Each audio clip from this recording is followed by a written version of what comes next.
premier forum for international economic cooperation. It plays an important role in shaping and strengthening global architecture and governance on all major international economic issues. We are proud that India holds the presidency for G20 from 1st December 2022 to 30th November 2023. G20 was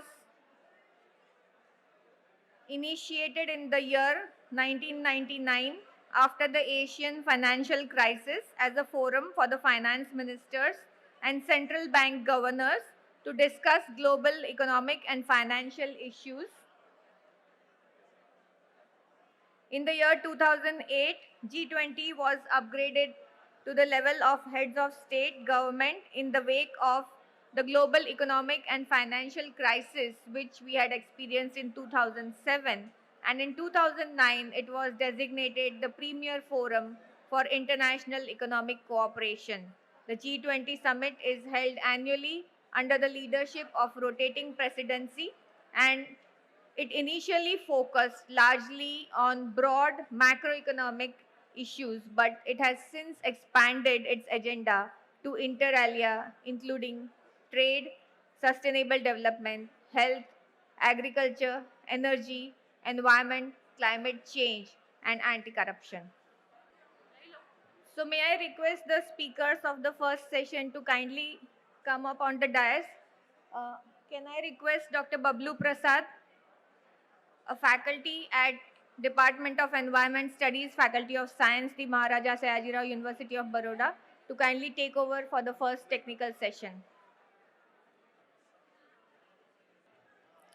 Good morning, all of you.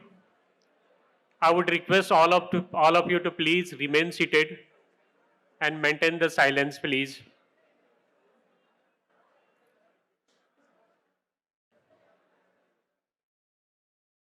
We are about to begin the session 1.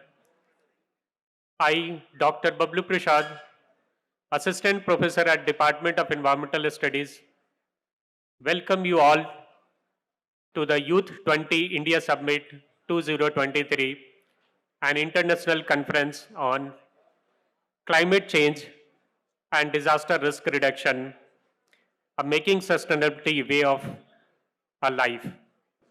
Under the aegis of India's G20 presidency, organized by the Maharaja Sayajirao University of Baroda, it's a great pleasure for me to be a part of this plenary session. That is our first session, which is scheduled on role of youth and opportunity in the field of climate change and disaster risk reduction. And I am pleased to invite all the panel member over here, and it's a pleasure for me to introduce the first speaker of this panel member, Shri Gopal ji Arya. Hello, sir. Welcome, and thank you for making it possible to attend this event. Sir is a national convener of Paryavaran Sanrakshan Gatividhi, and sir has engaged in many activities, which is sustainability activities. So really, I welcome you, sir. Your involvement will be very important for our audience to answer few common questions. So thank you, sir. The next speaker we have with us is Professor Anil Kulkarni. He is well-known scientist and engineer. He has served more than 30 years as a scientist and engineer in a space application center in Ahmedabad. And now currently he is working as a visiting scientist at Divecha Center for Climate Change, IISc Bangalore.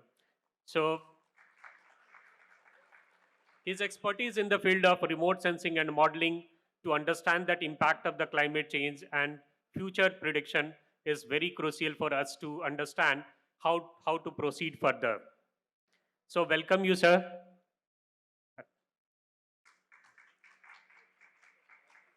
The next speaker which we have, or expert which we have with us, is Mr. Pradeep Desai. He is the alumnus head of Pharm operation at Cotton Connect South Asia Private Limited. And sir has more than 20-year professional experience in sustainable handling and sustainable activities across the globe. So I welcome you, sir, at this panel. So first of all, I would request Gopalji, Arya sir, to please come on a stage and then speak about their journey and speak about the basically the role of the youth, how the youth can perform role to sustainable or role to perform the sustainability, and how do we reduce the risk ultimately. Please, sir, please come on the stage.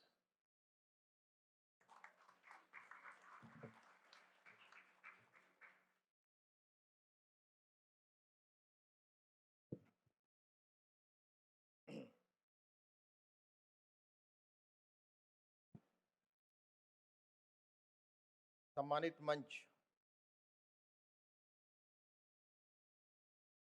और सभा में उपस्थित पूरे विश्व से आए हुए युवा और इस महाराजी एमएस यूनिवर्सिटी के सभी भाई और बहनों,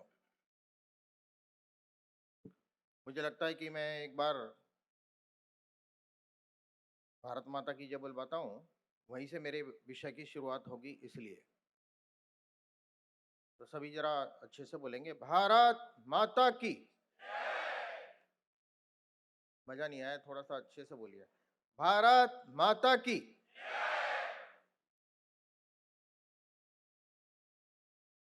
आज हम एक ऐसे विषय पर यहाँ पर चर्चा करने के लिए उपस्थित हुए हैं कि जिस भारत को पूरे विश्व के अंदर आज से लगभग 130 वर्ष पहले भारत का एक युवा सन्यासी शिकागो में जाकर एक भाषण देता है और भाषण की पहली लाइन बोलता है, my dear brothers and sisters, और उसको 3 मिनट तक लगातार तालियों की आवाज आती है। प्रश्न ये होता है कि my dear brothers and sisters में ऐसी कौन सी बात थी जिसके कारण पूरे विश्व के अंदर 3 मिनट तक लगातार तालियां बजी। और आज लगभग 130 वर्ष के बाद वापस ये भारत पूरे विश्व का इस बात के लिए लीड करने के लिए चला है, वो ये बोल रहा है वसुदेव कुटुंबकम। ये दोनों बातों को एक बात हमको मानना पड़ेगा कि 130 वर्ष के बाद भारत वसुदेव कुटुंबकम की बात करता है, और एक आज से 125 साल पहले एक यूथ सन्यासी वहां जाकर पूरे विश्व को ये कहता है, my dear brothers and sisters, वही कह सकता है जो इस विश्व को अपना कुटुंब मानता हो, जिसके अंदर मदर अर्थ या नेचर, मदर नेचर के बारे में भावना नहीं होगी, वो सब एक दूसरे को डियर लेडीज एंड जेंटलमैन बोलेंगे। और इसलिए जो रिलेशनशिप है, यहीं से सस्टेनेबिलिटी का और यहीं से वसुदेव कुटुंबकम का भाव खड़ा हो जाता है। मैं आपको 3 घटनाएं बताना चाहता हूं। वो 3 घटना ऐसा है, मैं यूथ के साथ में कुछ डिस्कशन कर रहा था, कुछ यूनिवर्सिटी के स्टूडेंट्स थे, उनके साथ बात करते करते यूनिवर्सिटी के स्टूडेंट्स ने मेरे से एक प्रश्न पूछा, शायद यहाँ के युवा के बीच में भी मन में भी वही प्रश्न होगा, और वो ये प्रश्न करते हैं कि सर हम कौन से डेवलपमेंट की बात कर रहे हैं, what is development, what is sustainable development, कि जिसके कारण आजादी के 70 वर्ष, अब तो 100 वर्ष पूरे हो रहे हैं, आजादी के 100 वर्ष 75 वर्ष हो गए, 75 वर्ष के बाद हम कौन से डेवलपमेंट की ओर जा रहे हैं कि जहां पर स्ट्रेस लेवल बढ़ रहा हो। हम कौन से डेवलपमेंट की तरफ जा रहे हैं जहां पर हॉस्पिटल्स की संख्या बढ़ रही हो। हम कौन से डेवलपमेंट की जा रहे हैं जहां पर पर्सन 422 ट्रीज चाहिए, वहां पर केवल 28 ट्रीज जो है। कौन सा डेवलपमेंट है, कौन सा डेवलपमेंट है कि जिस देश की राजधानी के अंदर एयर क्वालिटी इंडेक्स, जिसको AQI बोलते हैं, वो 60 to 70 के बजाय आज 500 है। ये कौन सा डेवलपमेंट है। हमको विचार करना पड़ेगा कि हम कौन से विकास की दौड़ के अंदर आगे जा रहे हैं कि जहां पर खाने में हमको जहर मिलता हो। इसलिए मिलेट्स ईयर की बात चल रही है, पानी में जहर मिलता हो, जहां हर घर में आज आरओ लगाने पड़ रहे हो, और हवा में जहर मिलता हो, जहां हर श्वास के अंदर जहर हो, आप विचार कर सकते हैं वो कौन सा डेवलपमेंट है। पहला ये क्वेश्चन मेरे समझ में आया कि हम कौन से सस्टेनेबिलिटी की ओर जाना पड़ेगा, क्या सस्टेनेबल डेवलपमेंट की डेफिनेशन को हमको स्पष्ट करना पड़ेगा, नंबर 1। नंबर 2, छोटे छोटे बच्चे थे, वो छोटे बच्चे बड़े अनजाने में मेरे से दूसरा प्रश्न पूछ रहे थे। उन्होंने कहा कि सर ये अपना देश जो है ना, ये सोने की चिड़िया था, ये देश विश्वगुरु था, और उन्होंने बोला कि ये देश जहां पर दूध दही की नदियां बहती थी, ऐसा ये देश आज ऐसा कैसा हो गया कि जहां पर भगवान भी पैदा होने के लिए स्वप्न देखते थे। कहा कि आज इस प्रकार की एयर क्वालिटी इंडेक्स जो AQI है, जहां पर विश्व का सबसे बड़ा ऊंचा कचरे का पहाड़ हो, कोई बता सकता है विश्व का सबसे ऊंचा कचरे का पहाड़ कहां पर है? तो आपको जानकारी के लिए, दिल्ली के अंदर है। दिल्ली के अंदर ऐसे 4 पहाड़ हैं, उसमें से एक है, वो एक की ऊंचाई है कुतुब मीनार से 6 फीट छोटी, कुतुब मीनार के बराबर, जो जिसमें जहां पर विश्व का सबसे ऊंचा कचरे का पहाड़ हो, ये प्रगति है। तो वो बच्चे मेरे से पूछने लगे, सर ये बताइए कि क्या आज के इस समय में वो भगवान जो इस देश के अंदर जिसको भारत बोलते थे, वहां पर पैदा होना चाहते थे, आज क्या पैदा होंगे यहां पर ऐसे AQI में? क्या इस प्रकार की जहां पर गंगा साफ होती थी, वहां की गंगा मैली जहां हो, वहां पर क्या आज भगवान यहां जन्म लेने के लिए सोचेगा? मेरे पास प्रश्न का उत्तर नहीं था कि हम कौन सी तरफ जा रहे हैं। और तीसरा प्रश्न, कुछ विचारवान लोग थे, उन्होंने कहा देखिए हमारा पूरा विश्व कितना प्रगति कर रहा है कि जिस विश्व के अंदर कॉप्स 27 के अंदर, कॉप्स 27 सब जानते हैं ना, इस बार का जो 27वीं बैठक थी, पूरे विश्व के सब देश इस बात पर चिंता कर रहे हैं कि क्या सस्टेनेबिलिटी के लिए क्या करना पड़ेगा। वो विचार ये करते हैं कि अगर इस विश्व को बचाना है क्लाइमेट चेंज और ग्लोबल वार्मिंग से, तो हमको 1-2 वर्ष नहीं, 10 वर्ष इकोसिस्टम रेस्टोरेशन पर जाना पड़ेगा। पूरे विश्व के अंदर सब देश अगर पूरे वर्ल्ड को बचाने के लिए चिंता कर रहे हैं कि हमको इकोसिस्टम रेस्टोरेशन पर जाना पड़ेगा, यानी इस पर्यावरणीय संतुलन को पुनर्स्थापित करना पड़ेगा। ये पुनर्स्थापना क्या है, इस बात पर विचार करना पड़ेगा। और इसलिए APJ अब्दुल कलाम से एक छोटी सी बालिका पूछती है कि सर मुझे देशभक्ति करना है, मैं क्या कर सकती हूँ, मुझे क्या करना चाहिए। वो छोटी सी बालिका कहती है, वो APJ अब्दुल कलाम कहते हैं उनको कि बच्चे तुमको पैट्रियोटिक बनना है, ओके ऐसा करिए,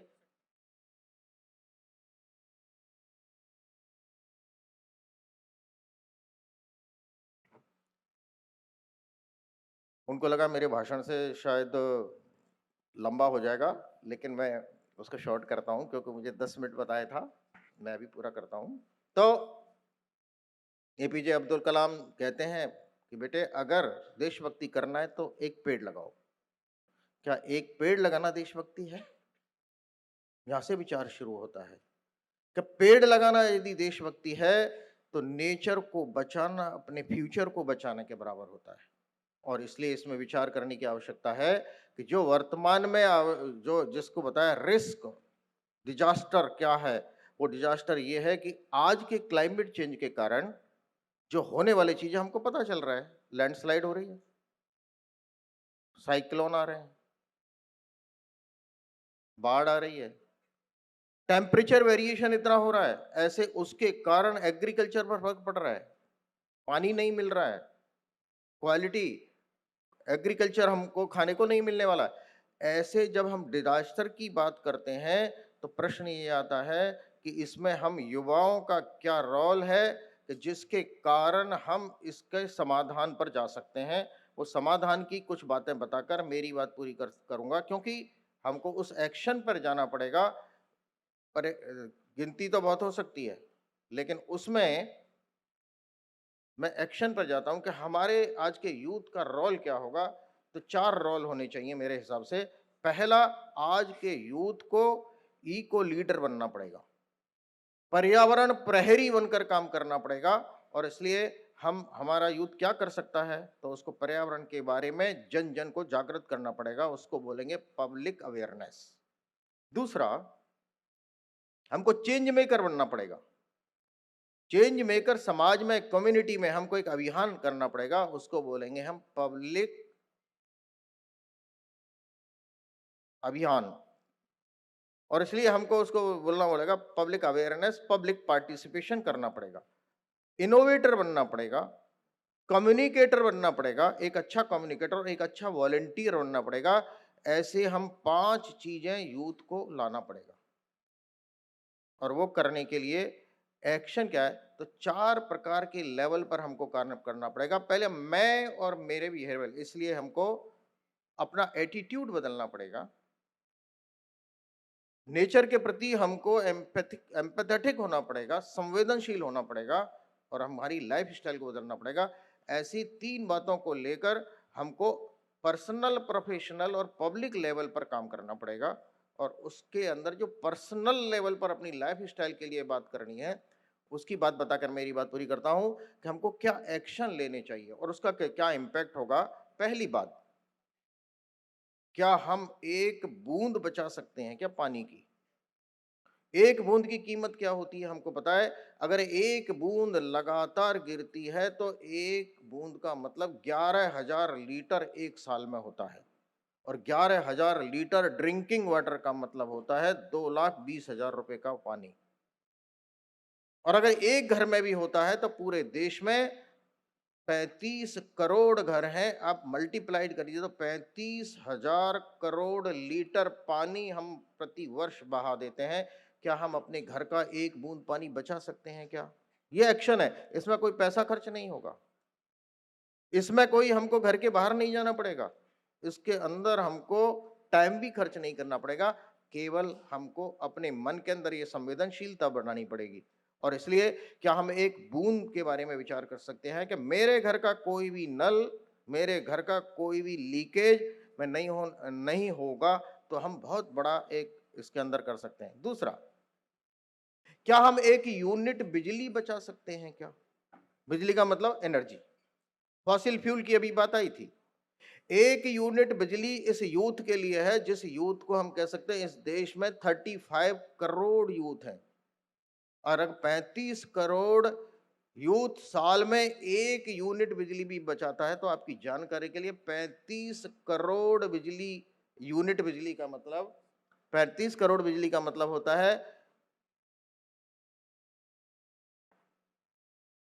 850 ग्राम कोल एक यूनिट में खर्च होता है। और इसलिए हम क्या ये कर सकते हैं, तीसरा, हम एक पेड़ देश के नाम लगा सकते हैं क्या? और इसलिए हम अपने घर में हर यूथ अगर एक पेड़ लगा दे तो 35 करोड़ पेड़ हो जाएंगे। ऐसे कुछ एक्शन हमारे यूथ को हमको लेना पड़ेगा। और जब हम अपने रोल को समझेंगे तो मुझे लगता है कि हम इस समाज को भी परिवर्तन कर सकते हैं। नमस्कार, धन्यवाद, भारत माता की जय। Thank you, sir. Uh, for most of the problem, what sir is basically highlighted is the public awareness, or basically that environmental awareness, and the youth has to play important role to participate in this. And without the awareness, the problem cannot be solved. And then your participation will be a very crucial role, and use your power, energy, and strength to become a e-youth, basically that environmental youth, and then work on it. And without your contribution, it cannot be solved. And sir has presented many statistical data which you can go through it. So thank you, sir, for motivating that all the audience to participate in genuine reason. Thank you, sir. Next, I would invite that Anil Kulkarni, sir, to please present his views on the same. Thank you, sir. Please.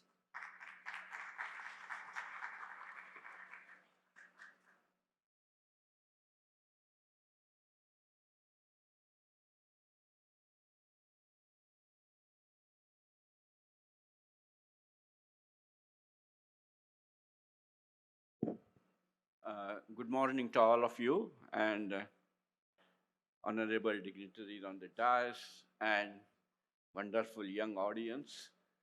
It is indeed great pleasure and honor for me to be here at Maharaja Sayajirao University of Baroda and discuss with you, share with you some of my experiences which I have learned during my 40 years of work in the Himalayas.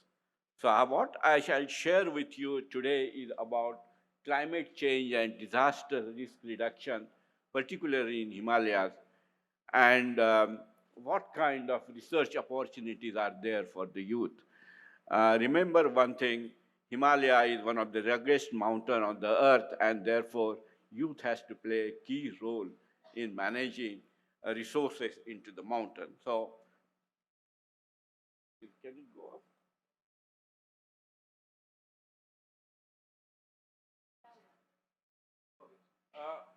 You already know that Himalaya is a huge and it has large geographical area.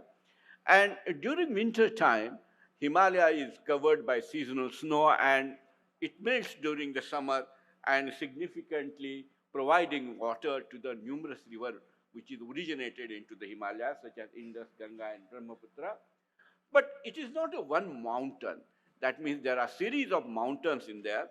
So you have northernmost is the Karakoram Highway, then Ladakh Highway, Ladakh Range, then there's the Pir Panjal Mountain. So numerous mountain ranges are there, and it is providing very different opportunities for work. So we will go into that. So Himalaya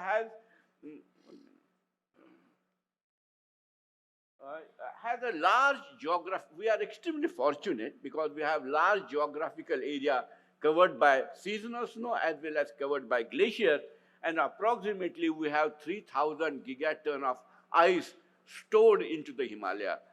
In addition to that, the seasonal snow is there, and which is really making possible to sustain Indian civilization, North India, because of the runoff from these snow and glaciers makes Himalayan rivers perennial.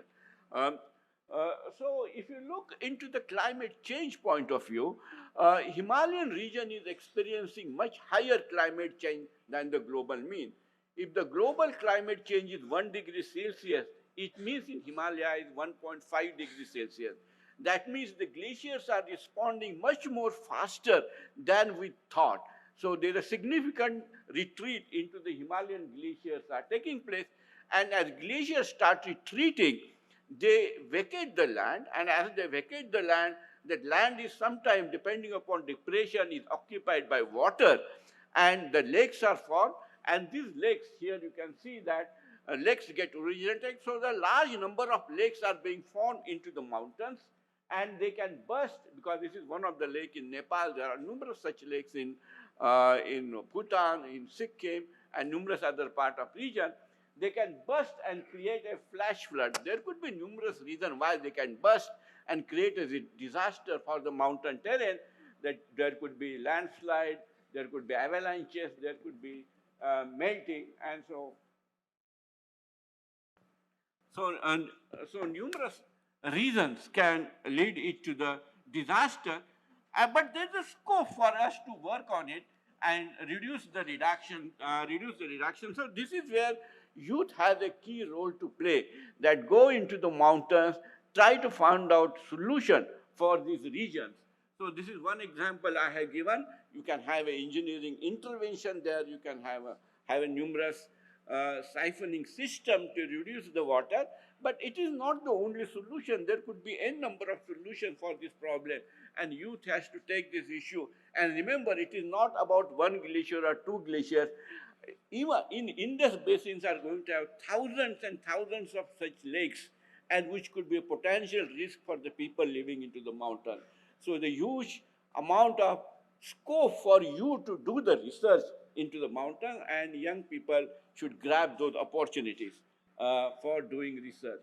There's also a huge amount of risk in mountain because of numerous disasters. One of the such disasters we have seen into Rishiganga Valley, where significantly this entire ice block has come down and creating entire ice block has come down and creating flash flood into Rishiganga Valley.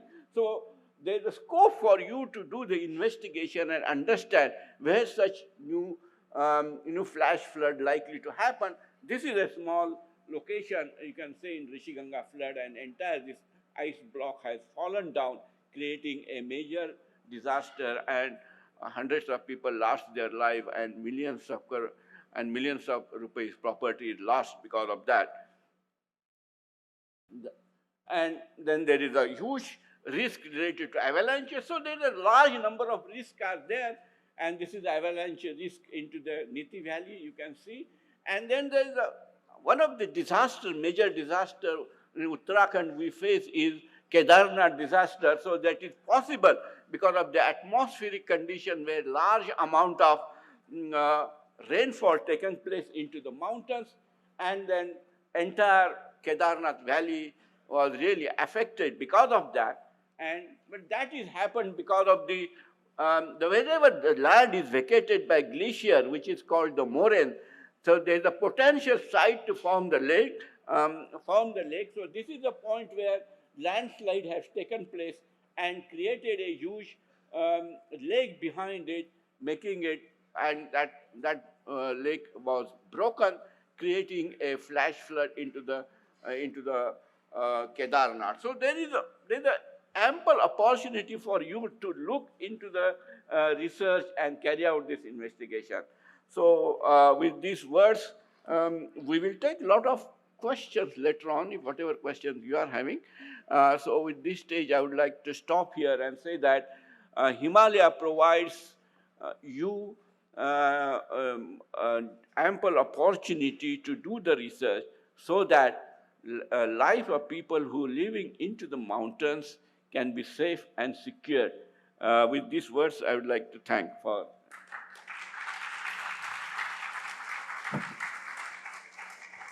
Thank you, sir, for sharing that basically the role of the youth to reduce the risk, because the risk is not only because of the change, it's also because of the vulnerability. So we need to understand those things, and then accordingly we need to plan that activities.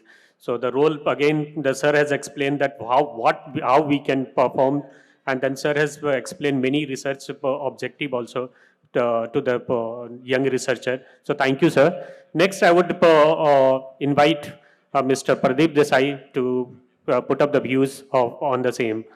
Please, sir.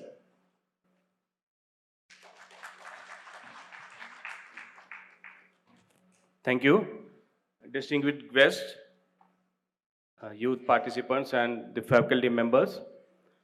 First of all, it is indeed a matter of pleasure and privilege for me to be here today and deliver my notes and suggestions with you.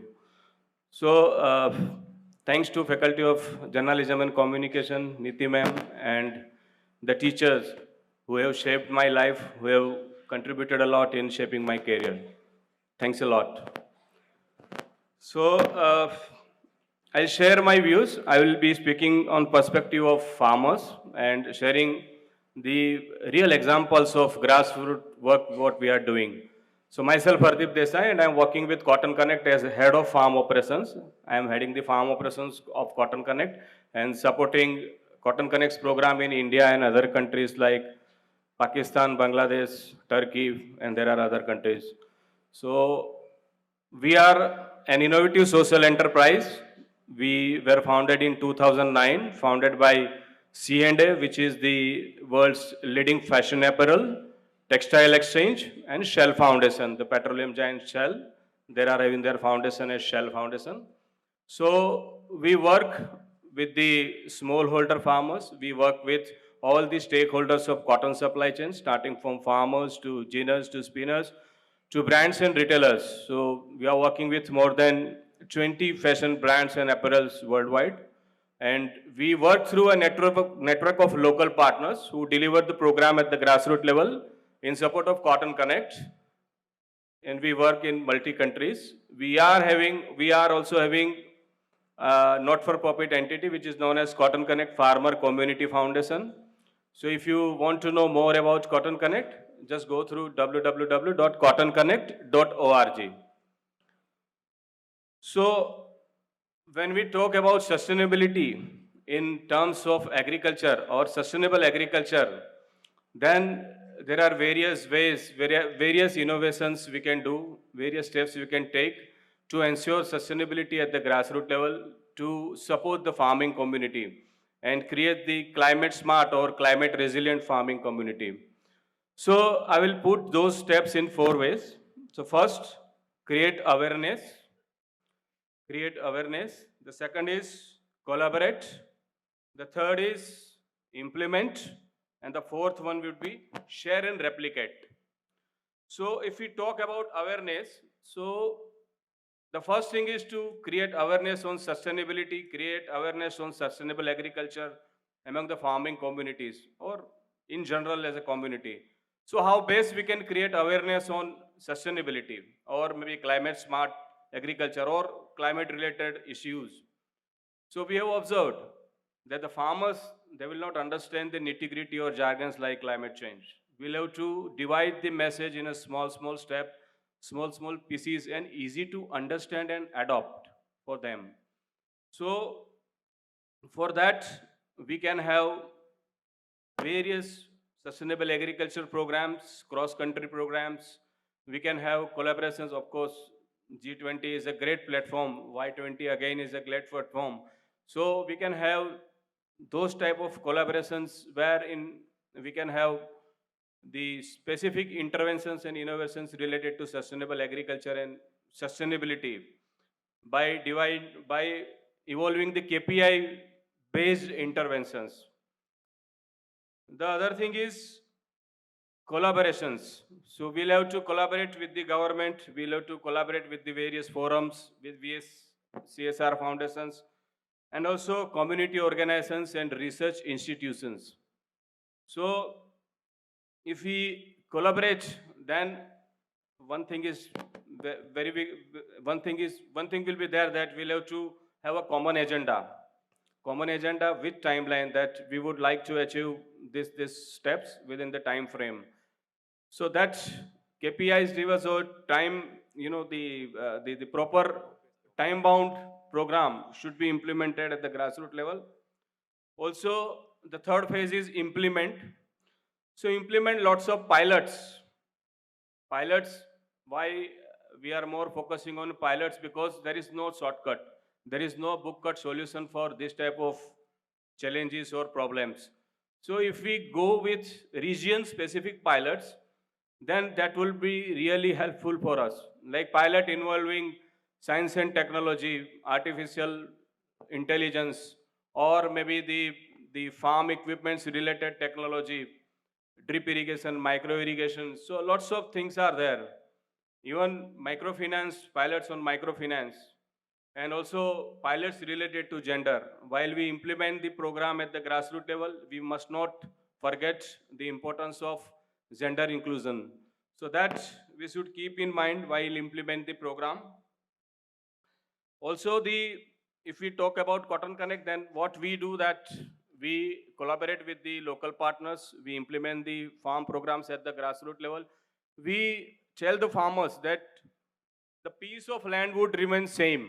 You will have to focus on the piece of land and how best we can get the maximum output from that piece of land without compromising the need of nature and future.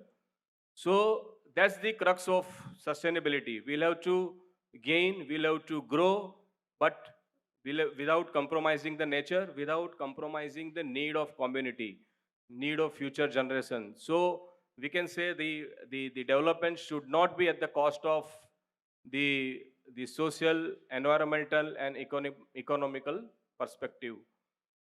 So in case of Cotton Connect, we tell farmers that you can consider the piece of land, that's the piece of land would remain same. But can you have the different approach in which you can, say for example, increase the plant population? So that plant population, if you increase, then anyway you will get the more crop. Then there are lots of ways and means to reduce the pesticide application, chemical fertilizers application by developing the correct understanding. And the last option is, the last point is share and replicate. Yeah. So share and replicate is, here also the youth can play a role. Youth can share the success and practices, community voices to the greater mass. As youth, today we can see that they are very active on social media. So effectively we can use that. Whenever you see any positive change, any success story, just share it so that the other people can also learn from them. So, and there are also lots of opportunities for youth to act as rural agri-entrepreneurs at the grassroots level. So I'll talk about that experience later on while we discuss the questions and answers. So thank you. That's all from my side. Thanks all. We'll be discussing more during the question answer session. Thank you. Thank you, sir. Especially for highlighting that role of the farmers to play important role in the climate, especially that risk reduction or climate change action or sustainable way. Thank you, sir, for participating over here. So now it is open for the audience to ask the question on the basically how we can play, how as a youth, how we can play important role in this field of the climate change and risk reduction. Please.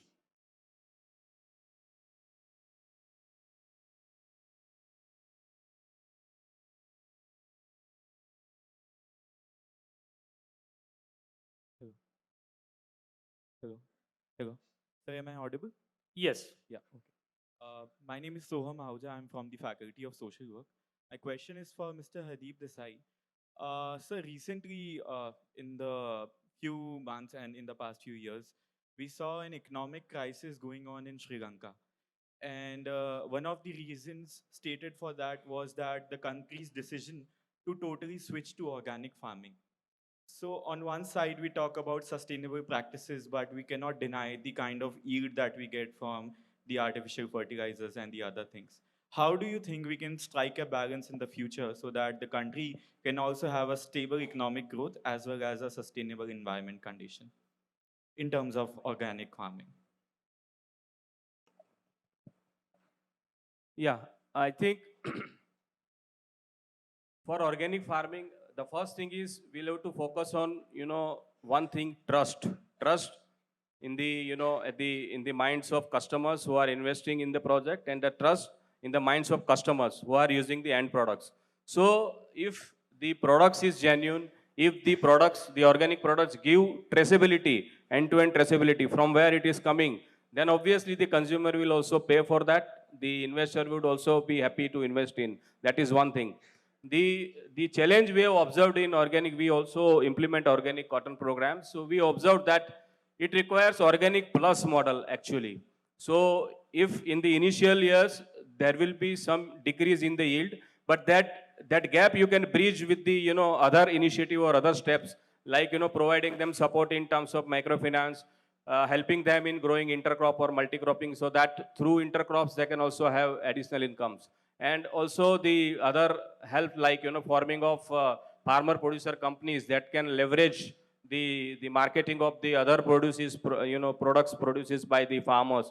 So that is a multiple model, multiple initiative we'll have to take. So in any country, if we would like to focus on organic, then we'll have to ensure the trust at the entire level, and the traceability again is a crucial element.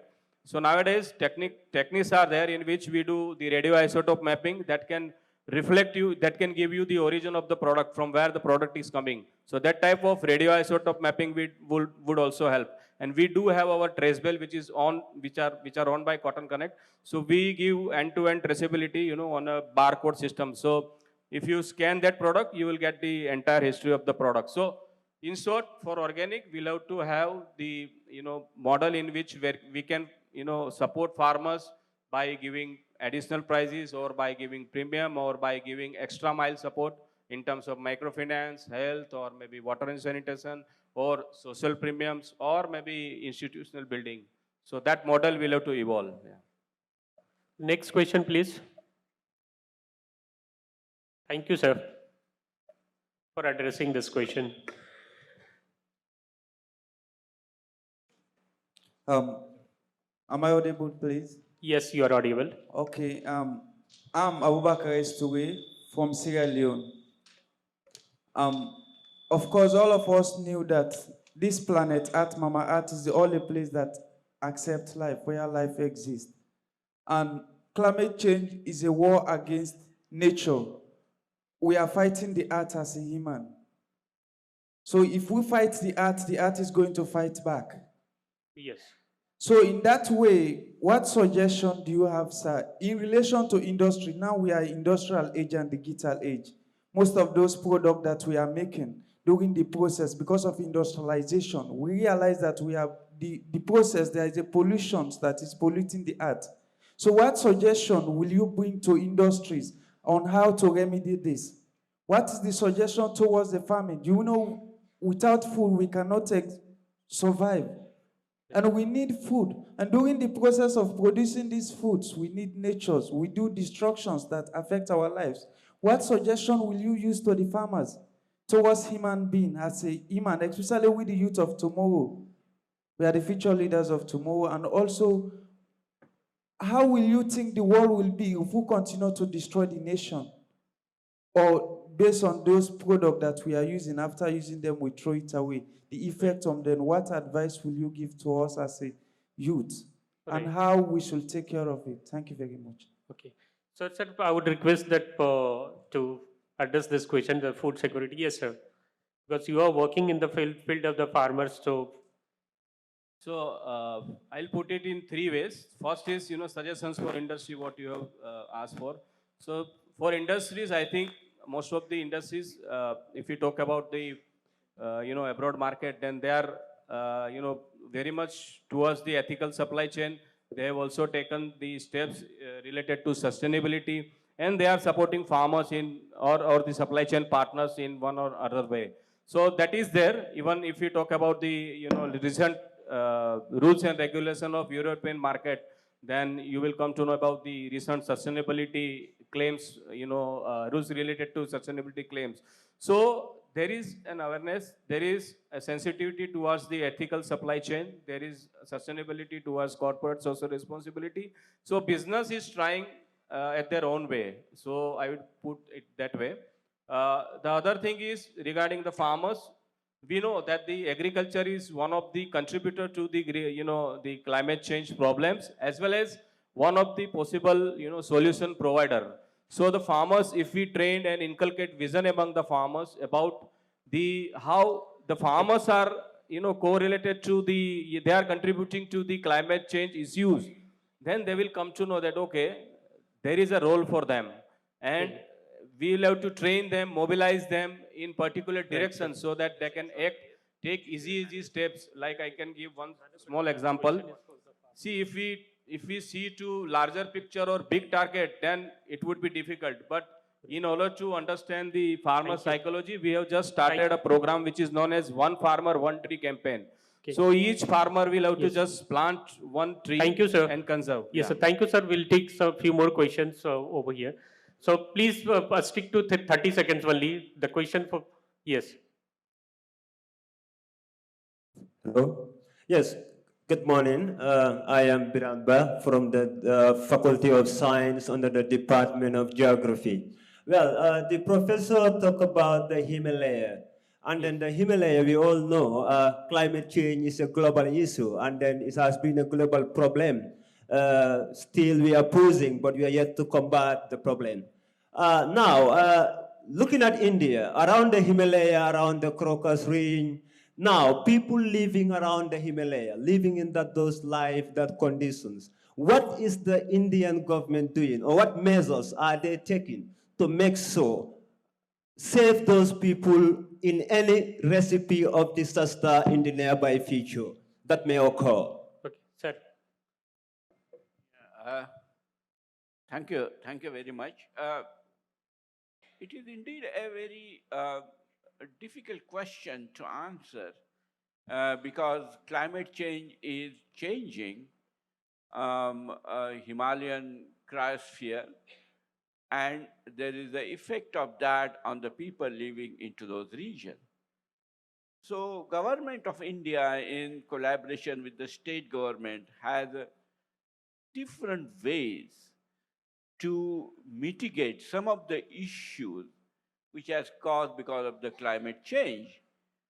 Say, for example, if you look into the one issue, which is the seasonal snow started to melt early, and because of that, numerous springs have become dry.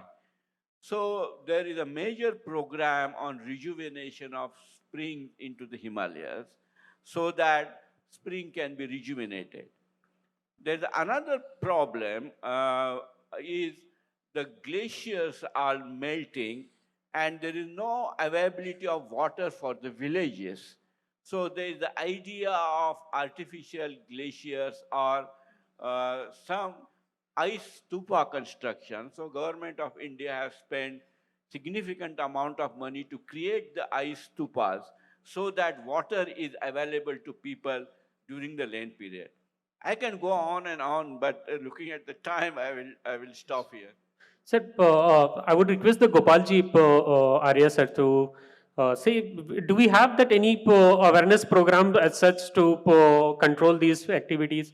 Because you are working in the Paryavaran Sanrakshan Gatividhi, so I would request you to elaborate if you have any awareness program as such to directly control that. बहुत अच्छा question है कि हमको क्या करना चाहिए इसके बारे में आपने बताया कि पर्सनली हम क्या कर सकते हैं। तो अभी एक बहुत अच्छा इनिशिएटिव हमारा शुरू हुआ है। उस इनिशिएटिव का नाम है एक पेड़ देश के नाम। लेकिन उस एक पेड़ देश के नाम में हमको पेड़ नहीं लगाना है और पैसा भी खर्च नहीं करना है और समय भी नहीं करना है। ये एक अलग प्रकार का कैंपेन है, पूरे साल चलने वाला है। उसका क्या प्रभाव होगा मैं आपको बता रहा हूँ कि हम अपने घर में सीड लगाना है, सोइंग टू ग्रोइंग, ये इस कैंपेन का नाम है। कि हमने अपने घर में बीज लगाना, बीज को 1 साल तक छोटा बड़ा करना, क्योंकि हमको जब तक उसके प्रति एम्पैथेटिक नहीं होंगे, नेचर के प्रति, उस पेड़ के प्रति, 1 साल जब वो बड़ा हो जाएगा तब हम नेक्स्ट ईयर उसका वृक्षारोपण करेंगे। ये बीजारोपण से वृक्षारोपण एक बहुत बड़ा कैंपेन है। मैं अभी कल ही आ रहा हूँ, मैं कोल्हापुर से आ रहा। कोल्हापुर में वहाँ पर उन्होंने इसको शुरू किया। आपको आश्चर्य होगा, केवल कोल्हापुर शहर के अंदर 20,000 हाउसेज में, घरों में, और वहाँ की एक कॉलेज और यूनिवर्सिटी है, उन्होंने 10,000 स्टूडेंट्स ने इस बात की ओथ ली है कि हाँ, हम अपने घर में सोइंग टू ग्रोइंग का एक कैंपेन लेंगे। जब इस प्रकार का कैंपेन एम्पैथी के साथ में बढ़ेगा तो मुझे लगता है कि जो नेचर के प्रति एक सोचने का दृष्टिकोण और एक लगाव उत्पन्न होगा। ये कैंपेन पूरे देश में 1 साल चलने वाला है। ऐसा मुझे लगता है कि ऐसे अभियान में हम सब लोग भी रहेंगे और कॉलेज और यूनिवर्सिटीज में हम इको क्लब्स के द्वारा स्टूडेंट्स का पार्टिसिपेशन करके कौन सा इको क्लब इसको अच्छे से कर पाएगा उसके लिए सोच। Thank you, sir. So, especially plantation with the basically including all the three pillars of the sustainability. The sir is trying to point out the economically, it should be economically viable, it should be environmentally friendly, and social involvement should be there, and benefit to all the people should be there. So all the three pillars of the sustainability sir is trying to include. It's not because it's only plantation. Sir is saying including all the perspective of the sustainability. Thank you, sir. So we'll take a few more questions. Yes, please. Hello, sir. My name is Monarch Bhatt. Sir, my question is for Dr. Kulkarni. So recently, India has found almost 5.9 million tons of lithium reserves in Jammu Kashmir. So, sir, there will be mining, and we know that mining is one of the most destructive industries. So, sir, how this will affect the Himalayan glaciers, and how the concept of sustainability can be introduced in the sector of mining? Yes, sir. Any development, if you take, no matter what you do, there is going to be some amount of disturbance to the nature.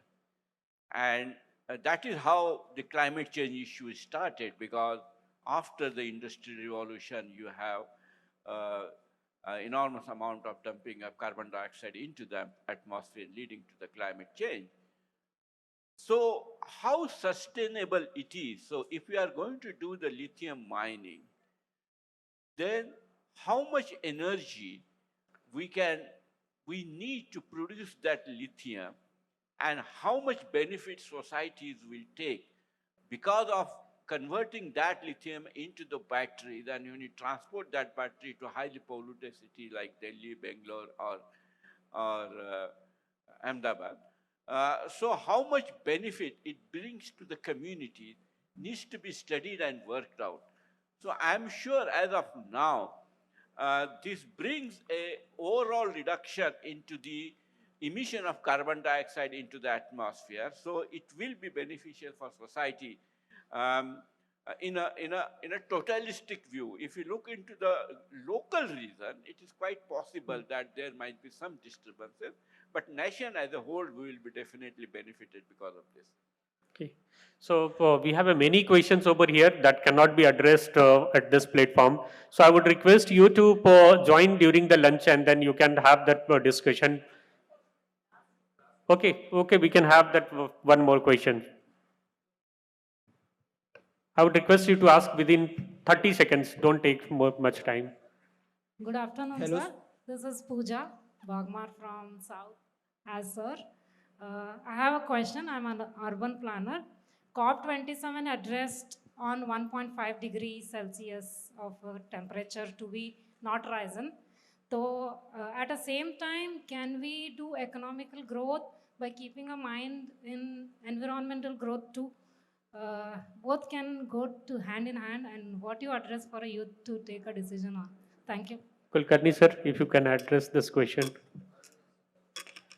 Sir. Yeah, there's always economic price to pay when you are trying to develop energy or use energy which is of sustainable in nature or renewable energy in nature, because the cost of generating renewable energy is quite higher if we incorporate all components of generating that than the conventional one.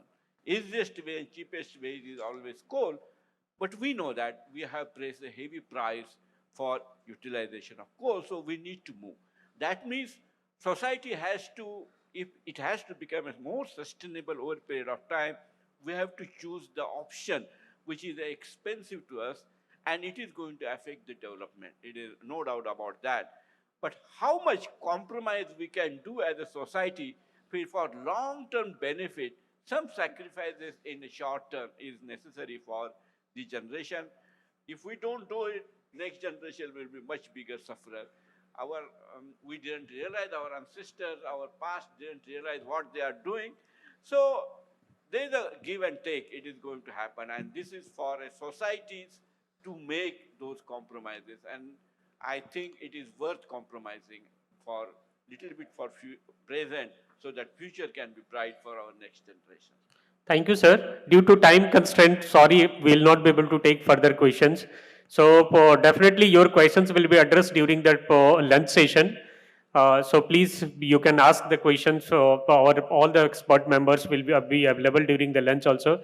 So I would like to thank you all to be part of this session. Now I would invite that Dr. Tarika ma'am to go ahead with the plenary session too. Before that, I will request you Yes. to felicitate Yes. all the. Yes, I would request all the volunteers to please come and felicitate all our expert members. Okay.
Thank you. Thank you. So, as Chancellor Madam was mentioning in the morning, we have a very dedicated Institute of Climate Change Research, which is unique in its own nature in the university. Probably the only one of its kind in Gujarat, where we do focused as well as integrated multidisciplinary research and extension and awareness activities. So, I'm happy to share that as a part of the extension and awareness activities, we last year planted 7,500 saplings within the campus as well as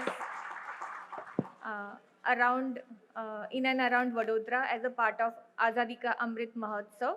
And this year, in collaboration with Paryavaran Sanrakshan Gatividhi, we have already initiated One Tree for the Nation campaign. We have eco clubs in all the faculties of the university under which we are carrying out these activities. So thank you to the panel for sharing their knowledge and expertise with our participants.